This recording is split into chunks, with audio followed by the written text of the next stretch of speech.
नमस्कार and I welcome you on the chemistry tutor. I am Ashutosh Dikshit और आज हम सॉल्यूशन चैप्टर को कंटिन्यू करेंगे। तो लास्ट वीडियो हमने सॉल्यूशन कर चुके हैं, डेफिनेशन और उसकी प्रॉपर्टीज़ के बारे में, टाइप ऑफ सॉल्यूशन भी हम कर चुके हैं और उसके बाद हमने मोल कंसेप्ट भी कर लिया था। और लास्ट वीडियो में हमने देखा था कंसंट्रेशन टर्म्स एंड कंसंट्रेशन। तभी कंसंट्रेशन को हम ऐसे रिवाइज कर सकते हैं। अभी अगर आप एक सॉल्यूशन बनाए, जैसे शुगर वाटर सॉल्यूशन बनाए, इसमें वाटर है और वाटर के अंदर आपने शुगर ऐड की है, तो शुगर कितनी ज़्यादा प्रेजेंट है वाटर के अंदर, वो उसकी कंसंट्रेशन है। और कंसंट्रेशन को मेजर करने के लिए हमने ये सारी टर्म्स लास्ट वीडियो में हमने पढ़ ली थी। अभी हम नेक्स्ट आगे कंटिन्यू करेंगे। तो आज हम स्टार्ट करेंगे सोलिबिलिटी से। सॉल्यूशन की सोलिबिलिटी क्या होती है उसको हम समझने की कोशिश करेंगे। तो इसको समझने के लिए आप एक एक्टिविटी कर सकते हैं। मान लीजिए आपके पास एक बीकर है, उस बीकर के अंदर आप मान लीजिए आपके पास वाटर है और साथ में आपके पास है शुगर। और शुगर को हम क्या कर सकते हैं, 1 बाय 1 या फिर 1 स्पून एट ए टाइम हम एक एक करके इसको चम्मच के साथ इसके अंदर डालेंगे। तो उससे क्या होगा, जब हम चीनी को अंदर डालेंगे वाटर के अंदर, तो उससे चीनी उसके अंदर घुल जाएगी और इसको हम बोलते हैं डिसोल्यूशन। तो जब भी सोल्यूट को हम वाटर के अंदर डालेंगे, वाटर मतलब शुगर, सोल्यूट मतलब आपका शुगर को आप वाटर के अंदर डालोगे तो शुगर उसके अंदर डिज़ोल्व होगी। तो डिसोल्यूशन क्या होता है, डिसोल्यूशन होता है किसी भी सोल्यूट का सॉल्वेंट के अंदर घुलना, उसको हम बोलते हैं डिसोल्यूशन। जनरली जब भी डिसोल्यूशन होता है, सोल्यूट सॉल्वेंट के अंदर डिसोल्व होता है, घुल जाता है, तो सॉल्यूशन की कंसंट्रेशन हमारी इंक्रीज़ होती है। ठीक है, तो जब तक डिसोल्यूशन होता है आपकी कंसंट्रेशन इंक्रीज़ होती है। लेकिन जब हम शुगर को इसके अंदर डालेंगे, तो मान लीजिए 1 स्पून डाला तो वो डिज़ोल्व हो गया, 2 स्पून डाले आपने वो डिज़ोल्व हो गए, 3 स्पून डाले वो आपके डिज़ोल्व हो गए, 4 स्पून डाले वो डिज़ोल्व हो गए। एक टाइम तो आएगा ना जब आपका सॉल्यूट उसके अंदर घुलना बंद हो जाएगा। तो उस टाइम को हम ऐसे ग्राफ की हेल्प से समझ सकते हैं कुछ इस तरह से। मान लीजिए इस तरफ का सॉल्यूट है और इस तरह आपका कंसंट्रेशन इंक्रीज़ हो रहा है, ऊपर की तरफ आपका कंसंट्रेशन इंक्रीज़ हो रहा है, क्योंकि सॉल्यूट ऐड करोगे तो कंसंट्रेशन बढ़ेगा। अगर हम बात करें, मान लीजिए आपका 5 स्पून तक तो इसके अंदर अच्छे से डिज़ोल्व हो गया था, लेकिन 6 स्पून जब आपने डाला तो वो नहीं घुला। तो मान लीजिए ऐसे कुछ हम ग्राफ शो कर सकते हैं। ये 1 spoon, 2 spoon, 3 spoon, 4 spoon, 5 spoon, 6 spoon, इस तरह से है। और ऊपर की तरफ आपकी कंसंट्रेशन है। तो मैंने जब 1 स्पून डाला तो कुछ कंसंट्रेशन मिली आपको, ग्राफ कैसे मिला। जब 2 स्पून डाले तो वो भी डिज़ोल्व हो गया, तो ग्राफ कुछ ऐसे मिला। 3 स्पून पे ग्राफ कुछ ऐसा मिला, 4 स्पून में कुछ ऐसा ग्राफ मिला, 5 स्पून में कुछ ऐसा मिला। अभी 6 के बाद कंसंट्रेशन नहीं बढ़ेगी क्योंकि डिज़ोल्व नहीं होगा, मीन्स मैक्सिमम 5 ही डिज़ोल्व हो पा था, 6 स्पून आपका नहीं डिज़ोल्व हुआ। तो अगर मैं इस ग्राफ को कुछ ऐसे बनाऊंगा तो ग्राफ कुछ ऐसे मिलेगा। और हमें ऐसा लग रहा है कि इसके बाद आपकी कंसंट्रेशन नहीं बढ़ेगी। तो इस पॉइंट, ये क्या है, मैक्सिमम कंसंट्रेशन है, मैक्सिमम कंसंट्रेशन है आपकी इस पॉइंट पे। तो जिस पॉइंट पे आपकी कर्व जैसे सीधी हो जाती है, स्ट्रेट हो जाती है, तो इस पॉइंट को हम बोलते हैं सैचुरेशन पॉइंट। ठीक है, तो सैचुरेशन के बाद आपका सॉल्यूट डिज़ोल्व नहीं होगा। तो सैचुरेशन पे जो आपको कंसंट्रेशन मिलेगी वो मैक्सिमम सॉल्यूट उसके अंदर उस टाइम पे डिज़ोल्व हो चुका होगा। अगर अभी आप सॉल्यूट ऐड करोगे तो वो नहीं घुलेगा, वो ऐसे ही पड़ा रहेगा। तो आप बोल सकते हैं इस टाइम पे जो हमें कंसंट्रेशन मिलती है वो ही आपकी होती है सोलिबिलिटी। तो सोलिबिलिटी क्या होती है, मैक्सिमम कितना अमाउंट ऑफ सॉल्यूट डिज़ोल्व हो सकता है किसी सॉल्यूशन के अंदर एट ए गिवन टेम्परेचर, उसको हम बोलते हैं सोलिबिलिटी। और इस पॉइंट से नीचे जब ग्राफ था या सॉल्यूशन हमारे पास था, उसको हम बोलते हैं अनसैचुरेटेड सॉल्यूशन। ठीक है, तो ये वाला पॉइंट अनसैचुरेटेड सॉल्यूशन है। लेकिन इस पॉइंट के बाद सैचुरेशन आ गया। इसके बाद जो हमें ग्राफ मिल रहा है, सॉल्यूशन मिल रहा है, वो सॉल्यूशन आपका होगा सैचुरेटेड सॉल्यूशन। मीन्स इसका मतलब क्या है, अगर आपके पास कोई सैचुरेटेड सॉल्यूशन है तो आप उसके अंदर और सॉल्यूट ऐड करके उसको डिज़ोल्व नहीं कर सकते। मीन्स अगर आपके पास अनसैचुरेटेड सॉल्यूशन है तो उसके अंदर आप सॉल्यूट ऐड करके उसको डिज़ोल्व कर सकते हैं, वो घुल जाएगा। तो ऐसे हम बोल सकते हैं सोल्यूबिलिटी क्या होती है, the maximum amount of solute that is dissolved in a solution at a given temperature. तो maximum amount of solute that can be dissolved in a solvent at a given temperature is called as solubility. तो ये हमारी होती है solubility. तो उम्मीद है solubility आपको समझ आ गया। उसके बाद हम आगे चलते हैं। नेक्स्ट आपको डिसोल्यूशन के बारे में पता होना चाहिए, मैंने बता दिया था। जैसे कि हम सोल्यूट को ऐड करते हैं सॉल्यूशन या सॉल्वेंट के अंदर, तो उसकी कंसंट्रेशन इंक्रीज होती है, उसको हम बोलते हैं डिसोल्यूशन। ठीक है। नेक्स्ट आपका है क्रिस्टलाइजेशन। क्रिस्टलाइजेशन को आप ऐसे समझ सकते हैं, मान लीजिए अभी एक बात आप समझिए कि अब हम अगर टेम्परेचर को हम इंक्रीज़ करते हैं तो उससे सोल्युबिलिटी आपकी इंक्रीज़ होती है, सभी को पता होगा। जैसे अगर आपका वाटर के अंदर शुगर घुल नहीं रहा है तो आप उसको गर्म कर दीजिए, वो घुल जाता है। मीन्स टेम्परेचर इंक्रीज़ करने से सोल्युबिलिटी बढ़ जाती है। मान लीजिए आपने क्या किया, इसके अंदर नॉर्मल टेम्परेचर मान लीजिए 5 spoon of sugar he dissolve हो रहे थे 100 ml वाटर में, लेकिन आपने क्या किया, इसको गर्म करके इसके अंदर 7 स्पून 2 स्पून और ऐड करके वो भी घोल दिए। अभी होगा क्या, जब आपका टेम्परेचर डिक्रीज़ होगा तो सॉल्युबिलिटी तो मैक्सिमम 5 ही मिलेगी उस टाइम पे, तो जो 2 स्पून शुगर के थे वो आपको नीचे ऐसे मिलेंगे, मतलब वो नीचे प्रेसिपिटेट हो जाएंगे। जब नीचे कोई अनडिजोल्व पार्ट बच जाता है उसको हम बोलते हैं प्रेसिपिटेट, या फिर हम उसको प्यार से पीपीटी भी बोलते हैं। तो मीन्स क्या होगा, प्रेसिपिटेशन हो जाएगी। और अगर हम इसको दूसरी टर्म में बोले तो जो प्रेसिपिटेट हमारे पास बचते हैं उसी प्रोसेस को हम क्रिस्टलाइजेशन भी बोलते हैं। प्रेसिपिटेट का बनना प्रेसिपिटेशन रिएक्शन भी होता है, और हम उसको क्रिस्टलाइजेशन रिएक्शन भी बोल सकते हैं, क्योंकि बाद में हमें क्रिस्टल्स मिलते हैं। लेकिन हम इसको ऐसे भी कर सकते थे, जब हमने इसको हीट अप कर रखा था तो इसके अंदर आप एक थ्रेड कोई धागा रख देते और इसको आप कूल करते, तो क्या होता, जो आपका शुगर है उसके क्रिस्टल बन के इस धागे के ऊपर ऐसे चिपक जाते हैं, तो आपके क्रिस्टल बन गए। तो जिस प्रोसेस में क्रिस्टल बनते हैं उस प्रोसेस को हम बोलते हैं क्रिस्टलाइजेशन। ठीक है, तो ये आपकी होगी क्रिस्टलाइजेशन। तो crystallization after saturation more solute is added to the solution, the amount of solute get precipitated, उसका प्रेसिपिटेशन हो जाएगा, और इस प्रोसेस को हम बोलते हैं क्रिस्टलाइजेशन। नेक्स्ट है आपका फैक्टर्स अफेक्टिंग द सोल्युबिलिटी। तो फैक्टर्स अफेक्टिंग द सोल्युबिलिटी में हम देखेंगे दो दो केस को देखेंगे। पहला हम देखेंगे सॉलिड इन लिक्विड, जब आप सॉल्यूट को लिक्विड सॉल्वेंट के अंदर ऐड करते हैं तो उसकी सोल्युबिलिटी कैसे अफेक्ट होती है। तो आप इसको ऐसे समझ सकते हैं, चलिए साफ कर लेता हूँ। तो फर्स्ट आपका है nature of solute and solvent.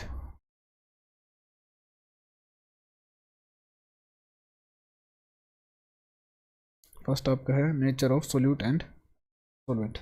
मान लीजिए आपने एक इनिशियली कहीं भी सुना होगा, 11th क्लास में सुना होगा कि लाइक डिजोल्व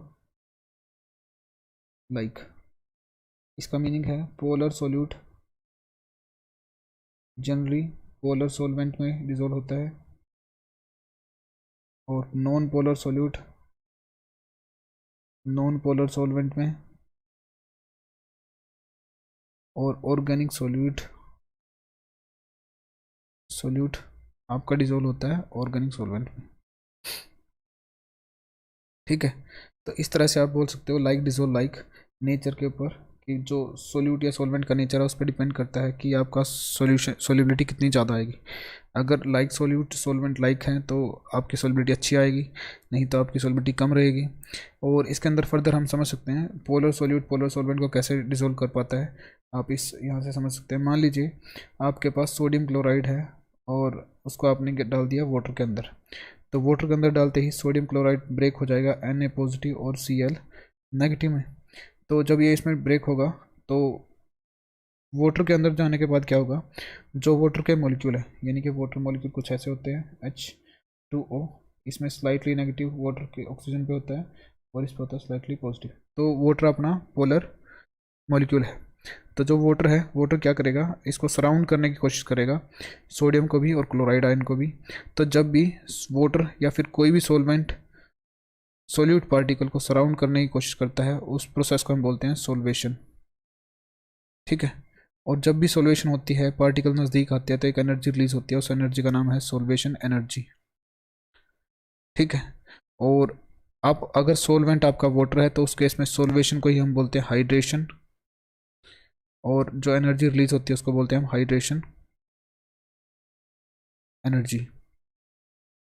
ठीक है, होगा क्या, जो हाइड्रेशन एनर्जी निकलेगी ये सोडियम क्लोराइड को और ब्रेक करने में हमारी हेल्प करेगी। तो जितना ज़्यादा सोडियम क्लोराइड ब्रेक होता जाएगा वो उतना डिसोल्व होता जाएगा। तो इसका मीनिंग है जितनी ज़्यादा सोल्वेशन या फिर हाइड्रेशन एनर्जी होती है उतना ही ज़्यादा आपकी क्या होती है, सोलिबिलिटी होती है। तो solubility increase with increase in hydration energy. ठीक है, ये हाइड्रेशन एनर्जी हमारी कहाँ पे हेल्प करती है? जो सोडियम क्लोराइड का आपका लैटिस है, लैटिस मीन्स एक वेल अरेंज स्ट्रक्चर है सोडियम क्लोराइड का, वो ब्रेक होगा तो ही डिसोल्व होगा। तो उस लैटिस को ब्रेक करने में हमारी हाइड्रेशन एंथैल्पी हेल्प करती है। तो ऐसे क्या क्या होता है, सोडियम क्लोराइड को कुछ इस तरह से वाटर मॉलिक्यूल सराउंड कर लेते हैं।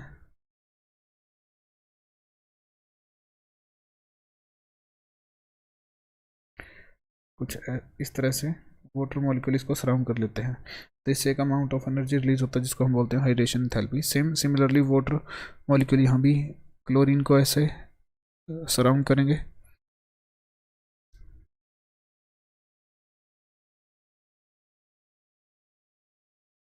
और कुछ ऐसे।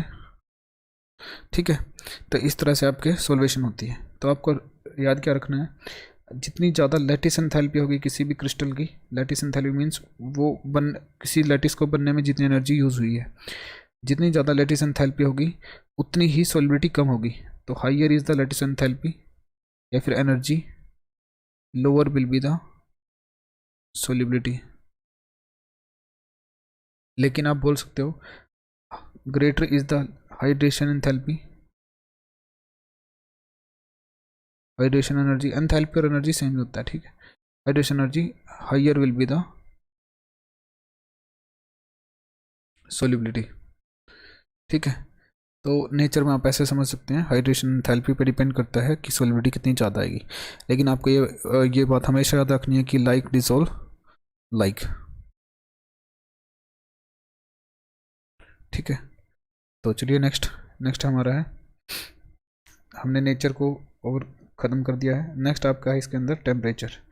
अभी टेम्परेचर को समझने के लिए आपको ली चैटलियर प्रिंसिपल के बारे में पता होना चाहिए। तो मैं उसको कोशिश करता हूँ आपको समझ आ जाए। 11th क्लास में आपने ली चैटलियर प्रिंसिपल के बारे में पढ़ा है। तो ली चैटलियर प्रिंसिपल क्या करता है, मान लीजिए मैं एक एग्जांपल से समझाने की कोशिश करता हूँ। मान लीजिए ए और ए प्लस बी मिलके आपका सी प्लस डी बना रहे हैं, लेकिन ये रिएक्शन रिवर्सिबल है, वापस से सी प्लस डी मिलके ए प्लस बी भी बना सकते हैं। तो अगर हम क्या करें, हम मान लीजिए ए और बी को इंक्रीज़ कर दें, ए और बी की कंसंट्रेशन इंक्रीज कर दे, तो रिएक्शन हमेशा ही, अब अगर मान लीजिए चलो मैं दोबारा बता देता हूँ, ए और बी से हमारा सी और डी बन रहा है और रिएक्शन इक्विलिब्रियम की कंडीशन में आ गई। मान लीजिए ए और बी से सी और डी बन रहा है और सी और डी से ए और बी बन रहा है। अगर हम क्या करें, ए और बी को इंक्रीज़ कर दें, ए और बी को इंक्रीज़ करने से क्या होगा, रिएक्शन में कुछ चेंजेस होंगे। लेकिन रिएक्शन हमेशा चेंजेस को अपोज करती है कि अगर हमने इंक्रीज़ की है कंसंट्रेशन रिएक्टेंट की, तो रिएक्शन चाहेगी कि इसकी कंसंट्रेशन वापस से डिक्रीज़ हो जाए। तो रिएक्टेंट की कंसंट्रेशन कैसे डिक्रीज़ हो सकती है, प्रोडक्ट ज़्यादा बन के, तो क्या होगा, रिएक्शन फॉरवर्ड डायरेक्शन में शिफ्ट हो जाएगी। ठीक है, तो रिएक्शन फास्ट होगी और प्रोडक्ट ज़्यादा बनेगा। अगर हम क्या करें, प्रोडक्ट की कंसंट्रेशन को इंक्रीज़ कर दें, तो उससे क्या होगा, रिएक्शन चाहेगी कि आपका प्रोडक्ट वापस से डिक्रीज़ हो जाए। तो रिएक्शन चाहेगी प्रोडक्ट कम हो, तो इस वजह से रिएक्शन बैकवर्ड डायरेक्शन में शिफ्ट हो जाएगी और ज़्यादा ए और बी को प्रोड्यूस करना शुरू कर देगी ताकि सी और डी की कंसंट्रेशन डिक्रीज़ हो जाए। मैं दोबारा बता रहा हूँ, रिएक्शन हमेशा अपोज करती है चेंज को, वही आपका ली चैटलियर प्रिंसिपल है। ठीक है, तो ली चैटलियर प्रिंसिपल बताता है कि कोई भी रिएक्शन अपोज करती है उसके अंदर होने वाले चेंजेस को। अभी मान लीजिए अगर आप ऐसा बोलें कि हमारा ए और बी, ए के अंदर बी अगर डिसोल्व होता है और रिएक्शन आपकी क्या है, एक्सोथर्मिक है। कैसी रिएक्शन है, एक्सोथर्मिक मीन्स ए और बी के डिसोल्व होने से हीट रिलीज हो रही है और आप क्या करें, टेम्परेचर इंक्रीज़ कर दें। तो अगर आप खुद टेम्परेचर इंक्रीज़ करेंगे तो रिएक्शन क्या चाहेगी कि टेम्परेचर वापस से कम हो जाए। वापस से कम करने के लिए अगर ए और बी ज़्यादा डिसोल्व होगा तो और एनर्जी रिलीज़ होगी, उससे तो रिएक्शन की एनर्जी कम नहीं होगी, टेम्परेचर कम नहीं होगा। तो रिएक्शन क्या करेगी, रिएक्शन बैकवर्ड डायरेक्शन शिफ्ट हो जाएगी और जो डिसोल्व हुआ ए और बी है वो अनडिसोल्व होना शुरू हो जाएगा। तो सोलिबिलिटी डिक्रीज़ हो जाएगी अगर आप ऐसी रिएक्शन के टेम्परेचर इंक्रीज़ करते हैं। मीन्स एक्सोथर्मिक रिएक्शन में अगर आप टेम्परेचर अपनी तरफ से इंक्रीज़ करोगे तो ए और बी की सोलिबिलिटी डिक्रीज़ हो जाएगी। और क्यों हो रही है? क्योंकि ली चार्टर प्रिंसिपल बताता है कि रिएक्शन अपोज करती है चेंज को। मान लीजिए ए और बी के डिसोल्व होने से ए के अंदर बी के डिसोल्व होने से रिएक्शन आपकी एंडोथर्मिक है। एंडोथर्मिक रिएक्शन वो होती हैं जिनके अंदर टेम्परेचर एब्जॉर्ब होता है या हीट एब्जॉर्ब होती है। मीन्स अगर आप इस रिएक्शन का टेम्परेचर इंक्रीज करते हैं तो रिएक्शन चाहेगी कि टेम्परेचर को एब्जॉर्ब कर लिया जाए। तो टेम्परेचर एब्जॉर्ब कैसे होता है? ए और बी के घुलने से। जितना ए और बी डिसोल्व होंगे, सोल्यूबल होंगे, उतना ही ज़्यादा रिएक्शन एंडोथर्मिक होगी, उतना ही टेम्परेचर को कंज्यूम करेगी, तो रिएक्शन फास्ट हो जाएगी। ए और बी का डिसोल्व होना क्या हो जाएगा? फास्ट हो जाएगा। तो सोलिबिलिटी इंक्रीज हो जाएगी अगर आप टेम्परेचर को इंक्रीज करते हैं in case of endothermic reaction. Means endothermic reaction के अंदर टेम्परेचर के इंक्रीज करने से सोलिबिलिटी भी आपकी इंक्रीज होती है। ठीक है। और अगर रिएक्शन ना एंडोथर्मिक है और ना ही एक्सोथर्मिक है तो उस केस में टेम्परेचर का कोई इफेक्ट नहीं पड़ेगा। तो आप यहाँ पे देख सकते हैं, अगर आपकी एंडोथर्मिक रिएक्शन है तो उस केस में टेम्परेचर के इंक्रीज करने से आपकी सोलिबिलिटी भी इंक्रीज होगी। और अगर आपकी रिएक्शन एक्सोथर्मिक है तो उस केस में टेम्परेचर इंक्रीज करने से आपकी सोलिबिलिटी डिक्रीज होगी। और अगर आपकी रिएक्शन नॉर्मल है, ना एंडोथर्मिक है ना ही एक्सोथर्मिक है, तो उस केस में ना ही टेम्परेचर इंक्रीज करने से कोई फ़र्क पड़ेगा ना ही डिक्रीज करने से कोई फ़र्क पड़ेगा। ठीक है। तो ये आपका था सॉलिड की सोलिबिलिटी इन लिक्विड केस में। यहाँ पे हमने 2 फैक्टर किए हैं। कई बार आपको पेपर में पूछ लेंगे भी क्या प्रेशर से भी कोई फ़र्क पड़ सकता है सॉलिड की सोलिबिलिटी पे लिक्विड के अंदर? तो आपका आंसर होना चाहिए नो। क्यों? क्योंकि सॉलिड तो अंदर डाल दिया लिक्विड के अंदर, अब बाहर से कोई प्रेशर लगाओगे उससे कोई फ़र्क नहीं पड़ेगा। तो मीन्स प्रेशर का कोई इफेक्ट नहीं पड़ता solubility of solid in liquid में। नेक्स्ट आपका है गैसेस। अगर आप गैसेस को डिसोल्व करते हो लिक्विड के अंदर तो उस केस में कौन कौन से फैक्टर हैं जो उसकी सॉलिबिलिटी पे असर दिखा सकते हैं? तो फर्स्ट तो वो सेम है, नेचर ऑफ गैस। कुछ गैस आसानी से डिसोल्व हो जाती है वाटर के अंदर या लिक्विड के अंदर, कुछ गैस नहीं होती डिसोल्व आसानी से। जैसे जो ऑक्सीजन और नाइट्रोजन गैस है वो बहुत कम डिसोल्व होती हैं वाटर के अंदर। और अगर हम बात करें कार्बन डाइऑक्साइड, हाइड्रोजन क्लोराइड या फिर आप बोल सकते हैं अमोनिया, ये जो गैसेस हैं ये हाईली सोल्यूबल है। मीन्स नेचर पे डिपेंड करता है, कुछ गैसेस डिसोल्व हो जाती हैं, कुछ गैस डिसोल्व नहीं होती। नेक्स्ट आपका है टेम्परेचर, जो ज़्यादा इंपॉर्टेंट है। अगर आप बात करें टेम्परेचर की तो टेम्परेचर के इंक्रीज़ करने से गैसेस की सोलिबिलिटी इन लिक्विड क्या होगा? गैसेस इन लिक्विड की सोलिबिलिटी इंक्रीज़ होगी या डिक्रीज़? तो आप ऐसे समझ सकते हैं, मान लीजिए आपके पास एक गैस है, लिक्विड के अंदर एक गैस डिसोल्व है। ठीक है। आप इसको गर्म करोगे तो गैसेस के पार्टिकल की काइनेटिक एनर्जी इंक्रीज़ हो जाएगी और वो इंक्रीज़ होने के बाद वो क्या करेगा? लिक्विड से बाहर एस्केप कर जाएगा। तो इससे क्या होगा? लिक्विड के अंदर गैसेस की कंसनट्रेशन कम होगी, तो मीन्स सोल्यूबिलिटी डिक्रीज़ हो जाएगी। ठीक है। इसका एग्जांपल आप ऐसे ही समझ सकते हैं, जो आपकी कोल्ड ड्रिंक होती है, तो जो हम कोल्ड ड्रिंक यूज़ करते हैं वो कई बार क्या होता है, अगर हम उनको धूप में रखें तो धूप में क्या होता है, वो अपने आप ब्रेक हो जाती है। ठीक है। ऐसा क्यों होता है? जो कांच की बोतल्स हैं, ऐसा क्यों होता है? क्योंकि जो कार्बन डाइऑक्साइड उसके अंदर डिसोल्व है और आप टेम्परेचर को इंक्रीज़ करते हो तो उसकी सोलिबिलिटी डिक्रीज़ हो जाती है और वो एस्केप करने की कोशिश करती है तो वो कांच को तोड़ देती है। तो इस वजह से वो बोतल टूट जाती है। मीन्स अगर आप टेम्परेचर इंक्रीज़ करते हो तो गैसेस की काइनेटिक एनर्जी बढ़ेगी और काइनेटिक एनर्जी बढ़ेगी तो वो उसके अंदर लिक्विड से एस्केप करने की कोशिश करेंगे। तो उससे क्या होगा? गैसेस की सोलिबिलिटी इन लिक्विड क्या होगी? डिक्रीज़ हो जाएगी। नेक्स्ट आपका है प्रेशर। और प्रेशर का इफेक्ट के बारे में हम हेनरी लॉ पढ़ेंगे। हेनरी लॉ कैसे आपकी हेल्प कर सकता है गैसेस की सोलिबिलिटी के ऊपर। चलिए मैं एक पेज ले लेता हूँ।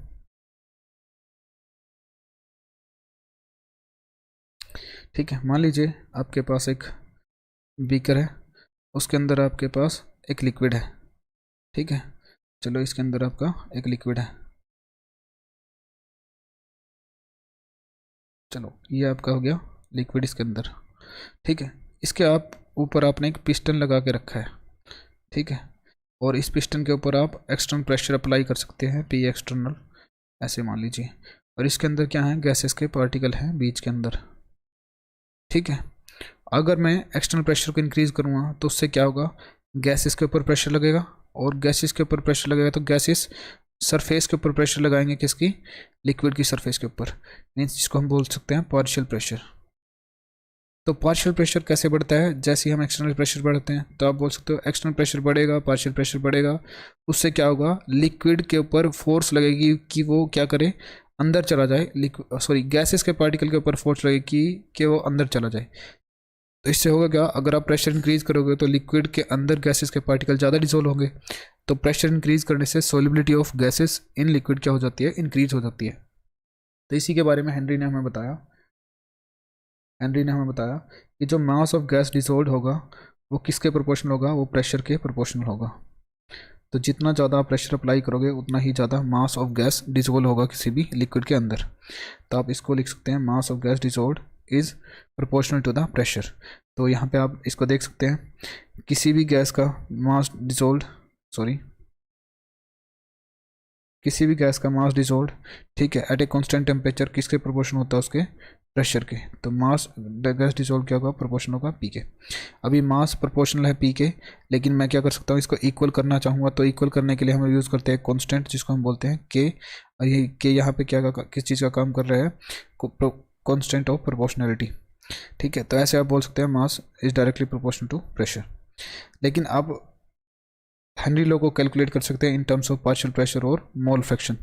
मोल फ्रैक्शन का मैंने बताया था आपको, एक्स ए और एक्स बी आपको याद होना चाहिए, कितने मोल प्रेजेंट है ए के, कितने मोल प्रेजेंट है बी के सॉल्यूशन के अंदर, उसको हम बोलते हैं मोल फ्रैक्शन।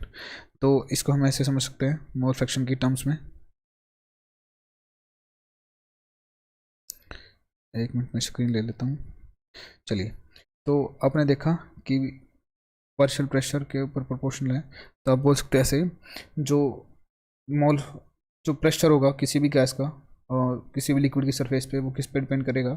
मैं एक बार दोबारा आपका डायग्राम बना देता हूँ। ये लिक्विड की सरफेस है, इसके ऊपर गैसेस के पार्टिकल है, ठीक है।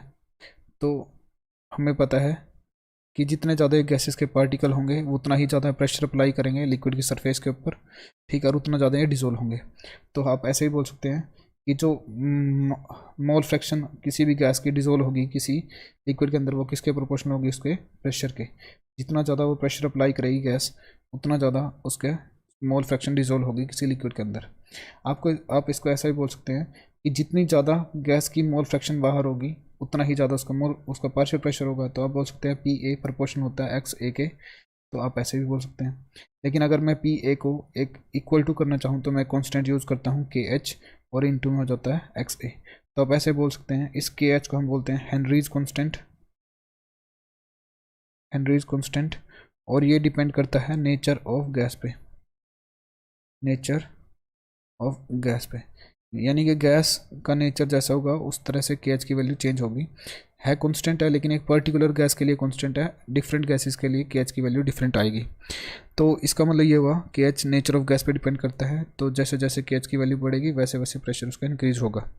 कोई बात नहीं, लेकिन अभी हमें पता चलना चाहिए कि जो आपका प्रेशर है पी ए वो इक्वल होगा के एच इंटू एक्स ए के। यही होता है आपका हेनरी लॉ, ठीक है। तो हालांकि आप इसको दूसरे तरह से भी निकाल सकते हैं। आपका जो मोल फ्रैक्शन है वो डिपेंड करता है पार्शियल प्रेशर पे, आप कांस्टेंट यूज़ कर सकते हैं। फिर आप इसको ऐसे मतलब पी ए इक्वल करने के बाद के डैश को लेके जाएंगे नीचे। देखिए ऐसे था, एक्स ए इक्वल आया था आपका के डैश इंटू पी ए, और पी ए आपका इक्वल हो जाएगा एक्स ए अपॉन के डैश, और 1 के डैश को आप बोलते हैं के एच, वही हेनरी कांस्टेंट। तो इसका मीनिंग हो गया पी ए आपका इक्वल हो जाएगा के एच इंटू एक्स ए के। तो ये आपका हो गया हेनरीज लॉ, इसे हम बोलते हैं हेनरी लॉ। और हेनरी लॉ बताता है, Henry law can be defined as the partial pressure of gas in vapour phase is directly proportional to the mole fraction of gas in solution. और इसका meaning ये है, अगर आप ग्राफ बनाए मोल फ्रैक्शन का प्रेशर के साथ, जैसे जैसे मोल फ्रैक्शन बढ़ेगी वैसे वैसे आपका पार्शियल प्रेशर भी बढ़ेगा। इस तरह प्रेशर है, इस तरह आपकी मोल फ्रैक्शन है। जैसे जैसे मोल फ्रैक्शन बढ़ेगी वैसे वैसे आपका प्रेशर इंक्रीज होगा, ठीक है। अभी आपको के एच के बारे में कुछ बातें नोट करनी है। जैसे जो वैल्यू होती है के एच की वो डिपेंड करती है नेचर ऑफ गैस पे, और के एच की वैल्यू जितनी ज़्यादा होती है उतनी ही कम आपकी सोलिबिलिटी होती है। और एक बात आप याद रखिए, मैं दोबारा रिपीट कर देता हूँ, के एच की वैल्यू जितनी ज़्यादा होगी सोलिबिलिटी उतनी ही कम होगी। और के एच की वैल्यू डिपेंड करती है टेम्परेचर पे। अगर आप टेम्परेचर इंक्रीज़ करते हो गैसेस इन लिक्विड केस में, तो के एच की वैल्यू आपकी इंक्रीज़ होती है।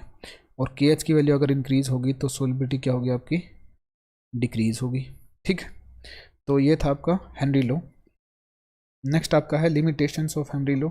हेनरी लॉ की कुछ लिमिटेशंस हैं, आप हर जगह हेनरी लॉ को अप्लाई नहीं कर पाते, तो जो मेन लिमिटेशन है वो आपके लिए नीचे लिखी हुई हैं, आप इनको पढ़ सकते हो। जो प्रेशर, जो हेनरी लॉ की एप्लीकेशन, आप बोल सकते हैं हेनरी लॉ ओनली अप्लाई होता है जब प्रेशर आपका बहुत लो हो और टेम्परेचर आपका हाई हो। तो अगर इसके अलावा कोई कंडीशन होती है तो वहाँ पे हेनरी लॉ आपका काम नहीं कर पाता है।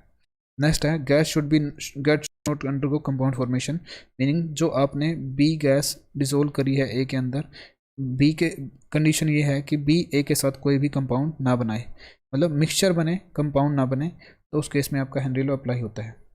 ठीक है, तो नेक्स्ट इसके बाद आप देखेंगे कुछ एप्लीकेशन ऑफ हेनरी लॉ। तो एप्लीकेशन में आपका जैसे कार्बोनेट बीवरेज होते हैं उनके अंदर आपकी हेनरी लॉ यूज़ होता है। कार्बन बीवरेज जो कोल्ड ड्रिंक होती है, कोक होता है, कोक मिरिंडा, ठीक है, या लिम्का, ड्यू वगैरह वगैरह, जो भी आपके कार्बन बीवरेजेस हैं उनके अंदर आपकी यूज़ होती है एप्लीकेशन ऑफ हेनरी लॉ, या फिर आप बोलते हैं हेनरी लॉ वहाँ पे यूज़ होता है। नेक्स्ट है डीप सी डाइविंग के अंदर। डीप सी डाइविंग में आप ऐसे समझ लीजिए, मतलब जब हम, मैं उम्मीद कर रहा हूँ आपको पता है एटमॉस्फेरिक प्रेशर क्या होता है, या फिर हमारे ऊपर कौन सा प्रेशर काम कर रहा है। मान लीजिए आप ये इंसान हैं, तो आपके ऊपर बहुत सारी गैसेस हैं, ठीक है, और इन गैसेस को क्या करती है, अर्थ अपनी तरफ अट्रैक्ट करती है। तो अर्थ जब अपनी तरफ अट्रैक्ट करती है तो ये आपके सर के ऊपर एक प्रेशर अप्लाई करती है जिसको हम बोलते हैं एटमॉस्फेरिक प्रेशर, ठीक है। लेकिन जब आप एक लिक्विड के अंदर जाते हैं, मतलब सी के अंदर आप जाओगे, तो सी के पार्टिकल आपके सर के ऊपर आ जाएंगे और उनको भी अर्थ खींच रही है अपनी तरफ, तो वो प्रेशर आपका बढ़ता जाएगा। तो जैसे जैसे हम डीप सी में जाएंगे तो प्रेशर हमारे ऊपर बढ़ता जाएगा। अभी हमें पता है प्रेशर जितना ज़्यादा होगा तो गैसेस की सोलिबिलिटी आपकी इंक्रीज़ हो जाएगी, ठीक है। तो होगा क्या, आप नीचे जाएंगे तो जो नाइट्रोजन गैस जनरली जो हमारे ब्लड के अंदर डिजोल्व नहीं होती है वो ब्लड के अंदर डिजोल्व होना शुरू हो जाएगी। और जब आप ऊपर आएंगे, अभी ये बोलेंगे नाइट्रोजन कहाँ से मिली, आप एक सिलेंडर तो लेके जाएंगे ना साथ में, उसके अंदर नाइट्रोजन गैस है। लेकिन जब आप ऊपर आएंगे तो ऊपर आने के टाइम पे क्या होगा, प्रेशर डिक्रीज होगा और सोलिबिलिटी भी क्या हो जाएगी, डिक्रीज। तो उससे नाइट्रोजन गैस एकदम से हमारे शरीर से निकलना शुरू हो जाएगी, माउथ के थ्रू या फिर नोज़ के थ्रू। तो उसमें क्या होगा, जो नाइट्रोजन गैस है वो कंटिन्यूसली निकलती जाएगी। तो इसमें आपको सांस लेने का, इनहेल करने का टाइम नहीं मिलेगा, जिससे आप मर भी सकते हो। तो हम चाहते हैं कि ऐसा ना हो कि नाइट्रोजन गैस ज़्यादा डिजोल्व हो, वो एकदम से निकले। तो हम नाइट्रोजन की जगह पे क्या करते हैं, हीलियम गैस का यूज़ कर लेते हैं इन डीप सी डाइविंग, ठीक है। तो हमने देख लिया था कैसे डीप सी डाइविंग के अंदर हम हेनरी लॉ का यूज़ करते हैं। इसके अलावा आप फंक्शनिंग ऑफ ब्लड के अंदर आपका हेनरी लॉ यूज़ होता है। और उसके साथ एक आपका है, अगर आप हाई एल्टीट्यूड पे जाते हैं, मान लीजिए आप पहाड़ों के ऊपर जाते हैं, तो होता क्या है, जब आप नीचे होते हैं तो आपके ऊपर बहुत सारी गैसेस प्रेशर एक्सर्ट करती हैं, ठीक है। लेकिन जैसे जैसे आप हाइट पे चले जाते हो तो कुछ गैसेस आपके नीचे रह जाती हैं, तो वो गैसेस तो आपके ऊपर प्रेशर नहीं एक्सर्ट कर सकती। तो उससे होगा क्या, जो प्रेशर है जो एक्सर्ट होता है आपके ऊपर वो डिक्रीज़ होगा। और अगर प्रेशर आपका डिक्रीज़ होगा, अगर प्रेशर आपका डिक्रीज़ होगा तो उससे क्या होगा, जो ऑक्सीजन गैस हमारे ब्लड के अंदर डिजोल्व होती है उसकी सोलिबिलिटी आपकी डिक्रीज़ हो जाएगी। और सोलिबिलिटी डिक्रीज़ होने से क्या होगा, आपको सिकनेस फील होगी, वोमिटिंग करने का मन करेगा, एनजाइटी फील होगी। उस प्रॉब्लम को हम बोलते हैं एनोक्सिया। और एनोक्सिया क्या होती है, सिकनेस होती है due to low solubility of oxygen gas in blood. तो इस वीडियो में यहीं पे ख़त्म करते हैं। नेक्स्ट वीडियो हम देखेंगे vapour pressure of a liquid and roles law. तो चलिए ख़त्म करते हैं आज का वीडियो।